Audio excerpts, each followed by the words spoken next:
Muy buenas tardes, compañeros e ingenieros. En el día de hoy vamos a hablarles sobre las tareas de alto riesgo. Esta exposición está presentada por Diego Andrés Contreras Santos y mi persona Tulio Andrés Canchila Olivera. Las tareas de alto riesgo. Las tareas de alto riesgo son todas aquellas actividades que se desarrollan en un lugar de mayor intensidad y pueden causar accidentes severos o con su máximo efecto mortal. El decreto 2029 de 2003 destaca entre las actividades de alto riesgo las siguientes: trabajo en alturas, trabajo en espacios confinados, trabajo en caliente y trabajo en excavación y otro, el trabajo en energías peligrosas. El trabajo en altura. El trabajo en altura es considerado como una actividad o desplazamiento que se ejecuta en un área o en una profundidad o altura mayor a 1.50 metros sobre un nivel inferior. Un ejemplo, el nivel inferior pueden ser sus extremidades como son los pies. De acuerdo con la resolución 1409 del 2012, la cual es la que establece el reglamento de seguridad para la protección contra la caída en el trabajo en altura, se entiende como un trabajo en altura toda labor o desplazamiento que se realice mayor a 150 metros de altura y en actividades civiles o edificaciones de 1.80 metros. En el trabajo de altura también encontramos las obligaciones que tienen todos los involucrados en dicha actividad. Por ejemplo, el empleador o contratista de trabajo, donde los procedimientos, los elementos y disposición que ordenan las resoluciones del 1409 y del 1903 deben cumplirse. También se debe implementar un programa de protección contra las caídas de altura y las medidas necesarias para identificar y evaluar y al final ponerle control a todos estos riesgos asociados a la labor. También se deben promover compensatorias y eficaces de seguridad cuando la ejecución de un trabajo es particular, exige el retiro, o sea, cuando un trabajo en particular exige el retiro temporal de cualquier dispositivo de prevención contra caída, por ejemplo, arnés, cuerdas. También se debe ofrecer capacitaciones para los empleados y contar con un servicio de seguridad industrial el cual supervise que estos empleados usen sus mecanismos de protección. También los trabajadores tienen unas obligaciones ya que ellos son directamente responsables de lo que les pueda pasar y por ende son directamente víctimas de cualquier accidente laboral. Estos tienen unas obligaciones como es asistir a las capacitaciones que brinda la empresa, donde le brindan capacitaciones de forma teórica y práctica en el área de trabajo, cumplir los procedimientos y las normas de seguridad industrial, informar si se encuentra alguna condición alguna condición errónea que le pueda costar un accidente en su horario de trabajo. También ellos deben participar y diligenciar el permiso de trabajo en las alturas y acatarse al mismo. También nos encontramos con unas obligaciones de la ARL. Esta está obligada a asesorar a las empresas para el cumplimiento de las condiciones de la implementación de todo el material de trabajo y seguridad industrial, con el fin, de promover el uso de ellos a los trabajadores. También encontramos un método que es muy usado en el trabajo en altura, que es conocido como el ABCD. Este consiste en aquellos componentes que garantizan la seguridad del trabajador en este área. Encontramos los anclajes. Estos deben tener una resistencia mínima a 500 libras por cada persona cargada. Esto nos habla de la estructura de anclaje que se encuentra en el trabajo. Debe tener una resistencia de 500 libras. También la B nos señala body, que es arnés o soporte para el cuerpo. Este está diseñado para asegurar al trabajador al sistema de protección y limitar la fuerza máxima al impacto de caída. En el body en la cuerda llevan una longitud dependiendo del área. Siempre va a ser mínima al lugar de caída si están trabajando en una altura con una base horizontal. El descenso y el rescate. El trabajador debe tener la capacidad de autorrescatarse y la empresa debe rescatarlo en un caso de suprema necesidad. En esto tenemos un sistema de solución, tenemos sistemas de soluciones para estos riesgos, ya que se usan de forma cotidiana y otros de forma frecuente. Los de forma cotidiana son aquellos que son ensamblados en la empresa de forma permanente, Un ejemplo de esto lo podemos ver en en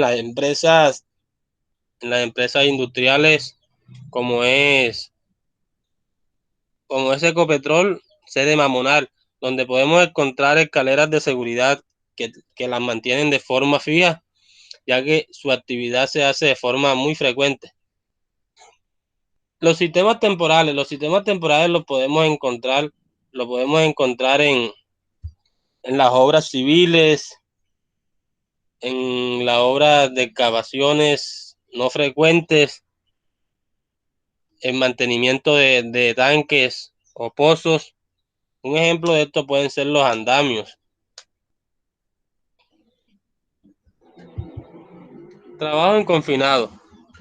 Se le llama trabajo en confinado aquel trabajo que se realiza en lugares donde la ventilación es poca, y, pero sí tiene un espacio suficiente grande para entrar un trabajador.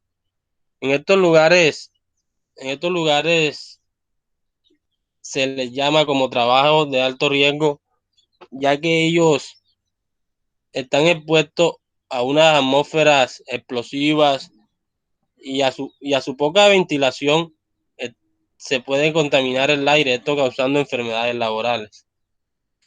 Nos encontramos con la resolución 0491 de 2020, que esta resolución tiene como objetivo establecer los requisitos mínimos para garantizar la salud y seguridad de todos los trabajadores.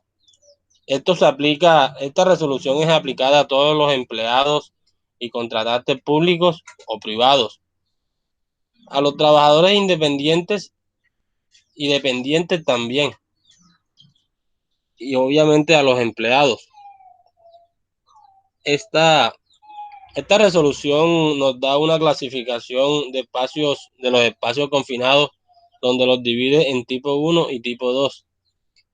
El espacio tipo 1 son aquellos espacios que por su parte superior y de profundidad dificultan la ventilación natural, como son las zanjas de 1.2 metros de profundidad, la cual no tiene una ventilación adecuada.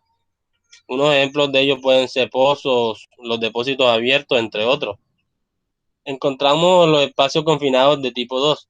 Son aquellos espacios confinados que son más cerrados, donde tienen una pequeña abertura de entrada y salida. Podemos decir que pueden ser como tanques subterráneos, túneles, alcantarillas, bodegas, etcétera, entre otros, etcétera. La resolución también nos muestra el grado de peligro entre ellos, un peligro A que son aquellos espacios que contienen o pueden llegar a tener peligros inminentes que comprometan la vida o la salud de la persona. Estos pueden ser, como les decía anteriormente, una atmósfera combustible o también llamada atmósfera explosiva, o donde se concentran sustancias tóxicas que superan el máximo permisible para el uso de los sistemas de concentración y el filtrado de ellos. Esa sería la más peligrosa. Después nos encontramos con el grado B, que son ya aquellos peligros potenciales que pueden ser lesiones, enfermedades que no comprometen la vida humana, pero sí podemos contrarrestarlo teniendo una manipulación y un buen uso de los elementos de protección personal. Encontramos las de grado C, son las situaciones de peligros del espacio confinado, no exigen modificaciones a los procedimientos de trabajo o uso de los elementos de protección personal. O sea, son aquellas como que las más comunes. Nos encontramos con unas obligaciones que deben tener los trabajadores en este campo. Ya aquí las normas nos las muestran. Una de las obligaciones tienen que ser que ellos deben cumplir todos los procedimientos de salud y de seguridad en el trabajo establecidos por el empleador o ya sea un contratista. Deben asistir a las capacitaciones que le brinda su empresa o ya sea su contratista. Deben reportar al supervisor de trabajo en espacios confinados si ven algo anormal, como son posibles riesgos, o sea, cosas que no son normales dentro de ellos. También tenemos las obligaciones del empleador o contratante. El empleador o contratista que está a cargo de dicho trabajo, ellos deben identificar y evaluar los riesgos que se encuentran en los espacios confinados antes de iniciar la labor. Se deben realizar las evaluaciones pertinentes, como son las evaluaciones pertinentes, asegurando el manejo y contenido de las historias que se ha presentado en dichos trabajos y de esa forma contener los riesgos. Suministrar los elementos de protección, que es una parte importante, porque deben hacer esto para que ellos puedan tener el permiso que los avale como trabajadores en espacio confinado. Brindar capacitaciones, deben tener un supervisor profesional en seguridad industrial que sea capaz de supervisar y llevar el proceso de la mejor forma, encargado de que el personal siga el sistema de seguridad industrial de la mejor forma. También encontramos, también encontramos unos elementos de protección en estas actividades que son como la ropa protectora, los guantes, cascos con lámparas, cuerdas de mosqueteo, medios de comunicación, que es de forma muy importante, ya que van a estar en espacios cerrados y la comunicación es muy difícil.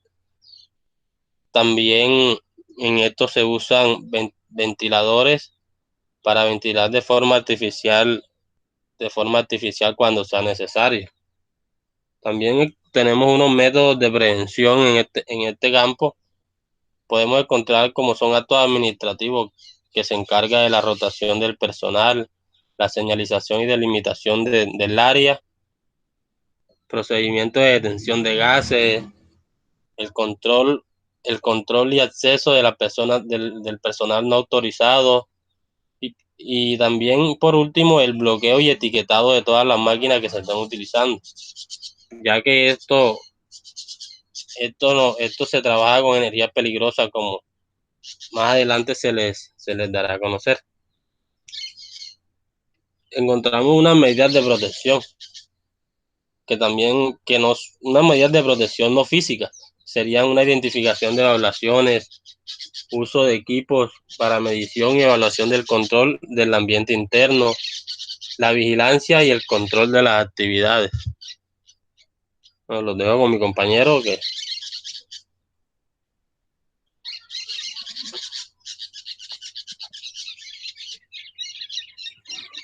Muy buenas tardes, mi nombre es Diego Contreras. Eh, el trabajo específicamente en caliente se da cuando las condiciones normales exceden a las que se encuentra el trabajador. Según el Ministerio de Protección Social, existen unas estadísticas que se han venido dando en accidentes laborales o sucesos que han sucedido o pasado. Durante el año 2018, aproximadamente 360.800 personas estuvieron afectadas o sufrieron este, eh, accidentes a través de las altas temperaturas que se estaban dando en su contexto laboral. En el 2009, esta cifra disminuyó a 168.047 personas.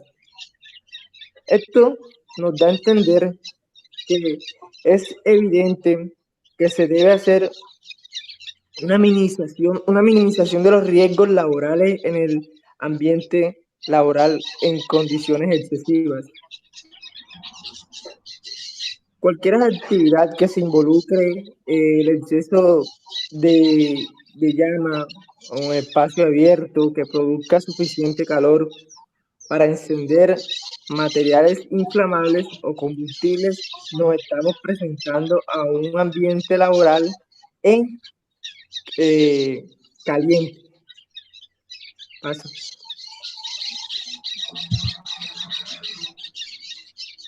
Existen unas normativas en las cuales se nos permiten minimizar estos riesgos, ¿sí? Una de ellas es la ley 9 de 1979 del Ministerio de la Protección Social, la cual enfatiza y establece las normativas sanitarias para la prevención y el mantenimiento de la salud en los trabajadores. Es decir, que prima ante todo la salud y el bienestar del trabajador en las empresas. También el artículo 48 de la Constitución Política de Colombia de 1991 habla de la seguridad social que tiene el trabajador de carácter obligatorio, que se presenta bajo la dirección y control del Estado. Es decir, que todo trabajador debe estar protegido o debe tener una seguridad social para minimizar todos estos riesgos que se están presentando en un contexto laboral. Ya sea independientemente de que la empresa sea del sector público o privado. También está la resolución 2400 de 1979 del Ministerio de Protección Social, la cual enfatiza o abarca todo lo referente a la seguridad y salud en el trabajo. Y también establece algunas disposiciones sobre vivienda, higiene y la seguridad en los establecimientos de trabajo. También está en la soldadura autógena y corte de metales, en el artículo 548 al 561, nos habla específicamente de cómo el trabajador en este contexto laboral debe aplicar y debe utilizar los riesgos de protección personal, o más llamados los PIP. De los elementos de protección personal que enfatiza el artículo 177 al 186, el cual nos permite evidenciar cuándo el trabajador debe utilizar el casco, los guantes, las gafas, entre muchos otros más elementos de protección personal. De los equipos y tanques y recipientes de almacenamiento lo encontramos en el artículo 338 y 339. Vemos como empresas como Ecopetrol y en EPM que trabajan con gases o líquidos altamente inflamables, en los cuales utilizan tanques de almacenamiento de más de 2.500 litros. Esto nos permite evidenciar o tener en cuenta esta normativa para minimizar los riesgos laborales que se estén dando o presentando en estas determinadas empresas.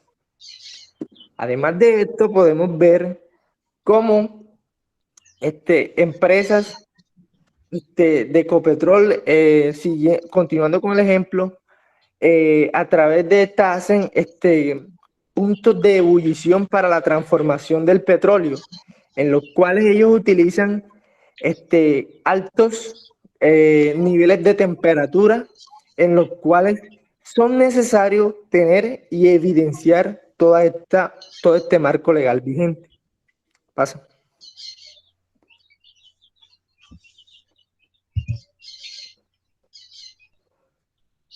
Además de esto, podemos encontrar unas normativas específicas en cada una de estos contextos laborales, como por ejemplo la NTC 1836, la cual establece o enfatiza los protectores que deben tener los ojos de los trabajadores para implementar el trabajo de soldadura. La NTC 3250 permite o establece los procesos que se deben estar dando en el mismo trabajo de soldadura y corte de materiales. Es decir, esta normativa enfatiza la técnica como tal que debe de tener el trabajador al momento de realizar el determinado trabajo. La NTC 3610 enfatiza el uso de caretas para soldar y las protecciones faciales, entre esas sus respectivas gafas. Y el calibre o el material de que debe estar hecha.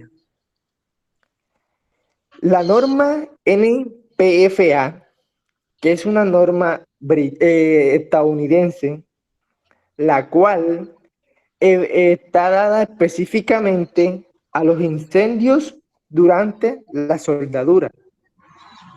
Esta normativa se utiliza obligatoriamente en Estados Unidos.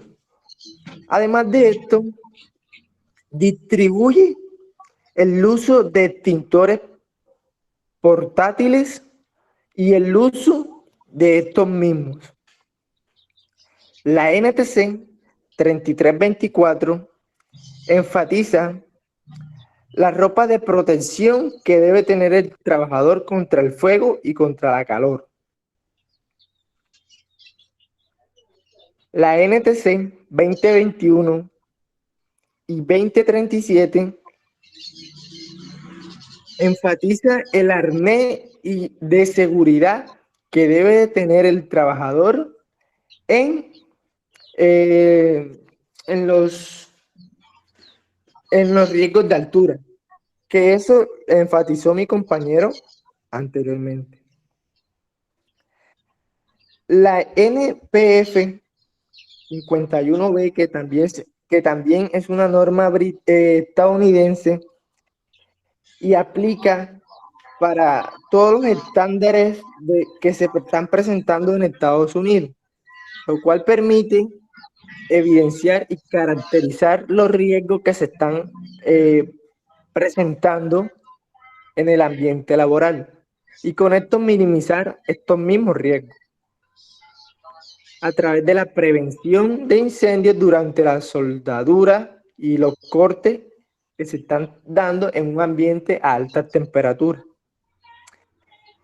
La norma 29 CFR o 1910 252 también enfatiza los requerimientos generales para soldar y aplicar el corte.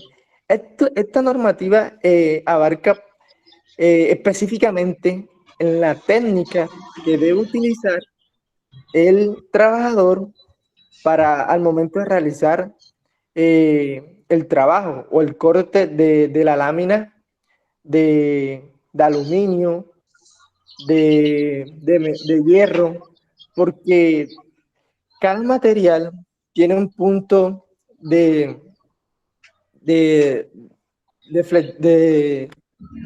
durabilidad y ductibilidad.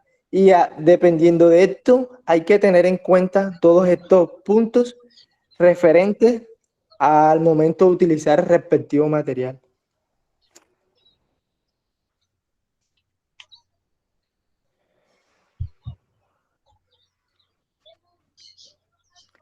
Los trabajos con energías peligrosas se enfatiza básicamente en aquellos que son en las labores de minería, en los apartados subterráneos. Según el Ministerio de Energía, de Minas y Energía, el decreto 1886 del 21 de septiembre de 2015 abarca o enfatiza a nivel nacional todos los requerimientos o la normativa legal vigente que se debe tener en cuenta al momento de implementar un determinado trabajo en estos contextos laborales, abarcando que en estas áreas o en estos lugares de trabajo se evidencia mucho riesgo que puede perjudicar la vida o la integridad del trabajador. La norma OSHA 1910 de 147 específicamente habla sobre el control de energía peligrosa que se debe tener en cuenta al momento de la implementación de estos procesos que se están dando a nivel industrial. También vemos evidentemente cómo existe un marco legal vigente que se está dando actualmente y que se deben hacer un plan de prevención, manejo de políticas internas en cada organización.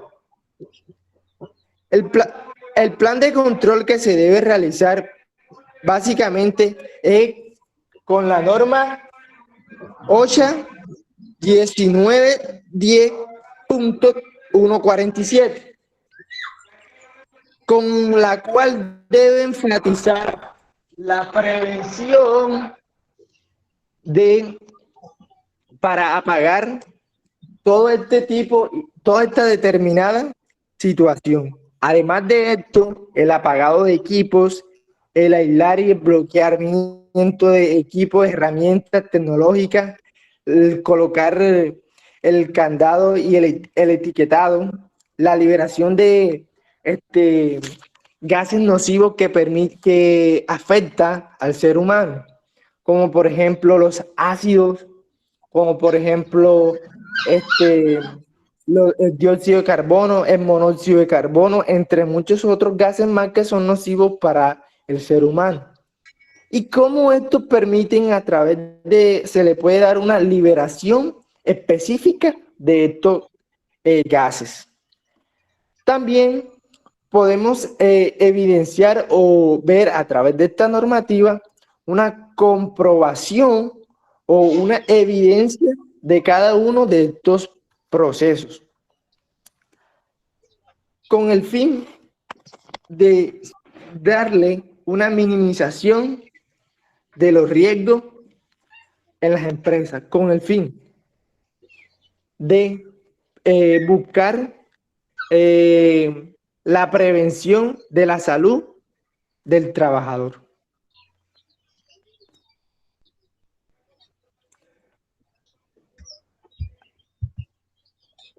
A continuación hay unas referencias bibliográficas en las que podemos evidenciar todos los procesos o todas las normativas y marco legal vigente que se están dando actualmente para la prevención de riesgos en la parte del trabajo en caliente y para la parte de energías peligrosas y en las alturas.